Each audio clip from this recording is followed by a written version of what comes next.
Sir, আমরা ইদানিং লক্ষ্য করছি প্রায় সব দলেই তাড়াতাড়ি ইলেকশন চাচ্ছে।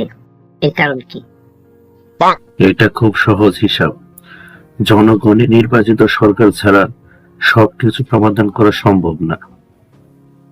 এই জন্য যত তাড়াতাড়ি ইলেকশন হবে তত তাড়াতাড়ি এর সমাধান হয়ে যাবে।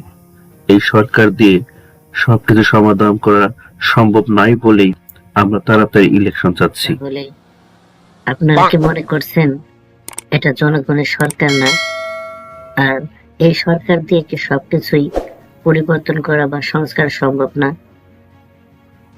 হ্যাঁ, আমরা তাই মনে করছি। এই সরকার দিয়ে সবকিছু সংস্কার করা সম্ভব না, কারণ কিছু কাজ আছে যেগুলো নির্বাচিত সরকার ছাড়া কখনোই সম্ভব হয় না এবং হবেও না।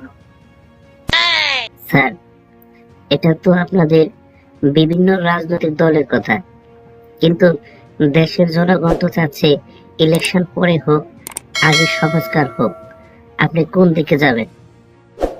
দেখুন, জনগণের উপর সবকিছু নির্ভর করলে দেশ চালানো সম্ভব হবে না। কিছু কাজ আছে যেগুলো দেশের রাজনৈতিক দলেরা করে থাকে, আর এই জন্যই দেশে গণতন্ত্রের প্রয়োজন, সুশাসনের প্রয়োজন, যেটা এই সরকার আমাদের দিতে পারতেছে না। গণতন্ত্রের কথাই যদি বলবেন, তাহলে জনগণের কথা বাদ দিয়ে কেন গণতন্ত্রের কথা বলছেন? কারণ গণতন্ত্রের প্রথম শর্তই হচ্ছে জনগণের কথা, কিন্তু জনগণ তো চাচ্ছে ইলেকশন পরে হোক, তারপর সংস্কার হোক। এর মধ্যে তো কোনো শুভঙ্করের ফাঁকি নেই স্যার। এখন দেখুন, জনগণ যদি বলে 10 বছর পর ইলেকশন হবে, সেটা কি করা সম্ভব? 10 বছর কি আর এভাবে দেশ চলতে পারে কিনা? এই জন্যই আমরা যত তাড়াতাড়ি সম্ভব চাচ্ছি ইলেকশন হোক। হ্যাঁ, আপনারা রাজনৈতিক দল হিসাবে তাড়াতাড়ি ইলেকশন চাইবেন, এটাই স্বাভাবিক। কিন্তু আমরা দেশের জনগণ চাই ইলেকশন পরে হোক, আগে সংস্কার করা হোক।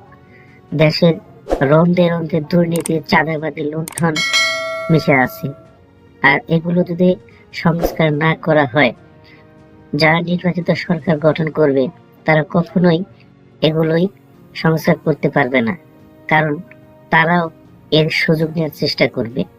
আগে সংস্কার হোক, তারপর নির্বাচন হবে, এটাই আমাদের জনগণের দাবি।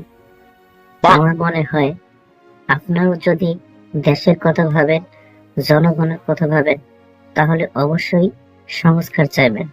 কারণ ক্ষমতায় যাবে আসবে, এভাবে কখনোই পরিবর্তন হওয়া সম্ভব নয়। তাই নেতা হিসাবে অবশ্যই আপনি সংস্কার চাবেন, জনগণের পাশে থাকবেন এবং দেশের ভালো চাবেন। ক্ষমতায় যেই যাক না কেন, আগে সংস্কার, তারপর নির্বাচন।